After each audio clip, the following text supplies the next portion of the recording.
young one. No need to thank me.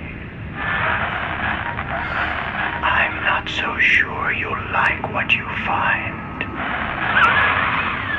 Episode 1 of Bioshock Infinite, Burial at Sea isn't a story that sheds new light on the worlds that inspired it, but a gimmick. This 90-minute downloadable side story uncomfortably merges the worlds of Rapture and Columbia, and damages Bioshock's enduring legacy by doing so. Look. Fontaine's. Ryan sent the whole thing to the bottom. But it's a prison now. Why would Cohen have sent Sally there? I don't know. Burial at Sea is about moments. Beautiful moments, sad moments, perplexing moments. They often tug at your heart or stimulate your imagination, but don't connect in any meaningful way. The opening is such a moment. Elizabeth enters Booker DeWitt's office, but she's not the Elizabeth you once knew. The femme fatale blows cigarette smoke into the air and shows Booker a photograph of a young girl. As it happens, Booker knows this girl, and her identity is Burial at Sea's core mystery. When you leave Booker's office, it isn't Columbia that greets you, but the underwater city of Rapture. But this is not the dystopian Rapture of Bioshock. It's alive and gorgeous, and at first you might find yourself drawn in by this side of the city you've never seen.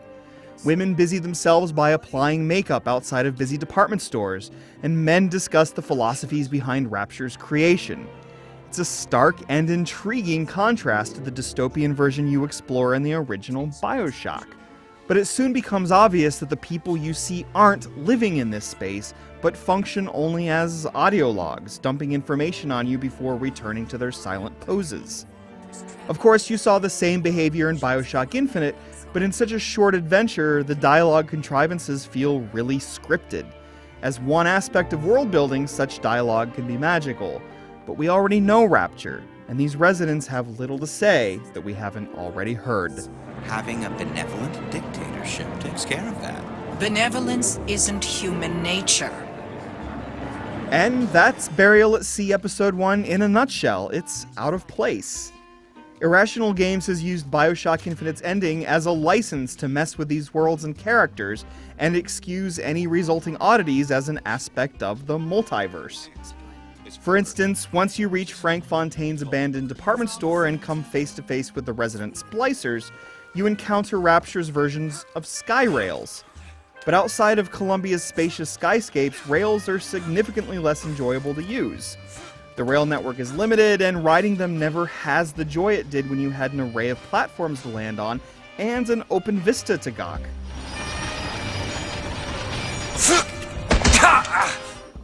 Elizabeth's ability to tear holes into space-time and bring helpful objects, like gun turrets and ammo stashes, into existence is also an odd fit. Elizabeth quickly explains the ability away, and Booker immediately starts to order Elizabeth to create tears without any additional explanation. Sure, you understand tears, but Booker has no context for them, so it's weird that he understands their full usefulness in a matter of seconds. Where'd you find that? You don't expect a girl to share all her secrets, do you, Mr. DeWitt? And for the most part, you still use the same vigors as you did in Columbia, though of course they're called plasmids here. Burial at Sea takes Columbia's mechanics and applies them to Rapture without regard for whether they're thematically consistent or if they complement the gameplay.